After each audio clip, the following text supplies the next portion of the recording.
നഷ്ടങ്ങളുടെ പാരിജാതമാണ്. സ്നേഹത്തിന്റെ പാരിജാതപ്പൂക്കളെക്കുറിച്ചുള്ള ഓർമ്മക്കുറിപ്പുകൾ. പ്രണയം മാത്രമല്ല, പ്രാണനെപ്പോലെ കരുതിയതെന്തും നഷ്ടപ്പെട്ടതിന്റെ ഓർമ്മകളാണിത്.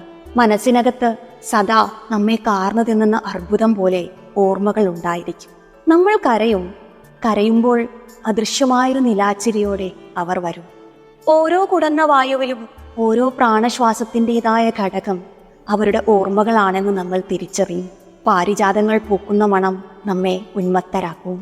മലയാളികളുടെ പ്രിയപ്പെട്ട എഴുത്തുകാരുടേതടക്കം 24 കുറിപ്പുകളാണിതിൽ.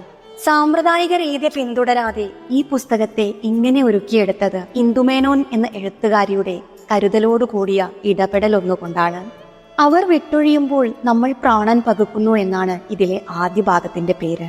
അത് തന്റെ പ്രാണനിൽ പകുതിയായവരുടെ വേർപാട് സൃഷ്ടിച്ച കണ്ണീരിന്റെ വിടവാണ്. അച്ഛന്റെ നെഞ്ചിലെ ഉപ്പുമണം, അമ്മ വഴികളിലെ കണ്ണീർ എന്നിങ്ങനെയാണ് മറ്റു 2 ഭാഗങ്ങൾ. ഇത് വായിക്കുമ്പോൾ എത്ര വട്ടം കണ്ണു നിറഞ്ഞുവെന്നും എന്റെ പ്രിയപ്പെട്ടവരൊക്കെയും എല്ലാ കാലത്തും എന്റെ കൂടെ തന്നെ ഉണ്ടാകണേയെന്ന് ആഗ്രഹിച്ചു പോയെന്നും ഒരു നിശ്ചയവുമില്ല. അസാധ്യമാണത്, അറിയാം.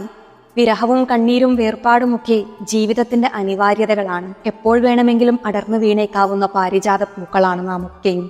അടർന്നു വീഴും മുമ്പേ, പൊഴിഞ്ഞു പോകും മുമ്പേ ഒരിത്തിരി നറുമണമെങ്കിലും നമുക്ക് ബാക്കിയാക്കാം.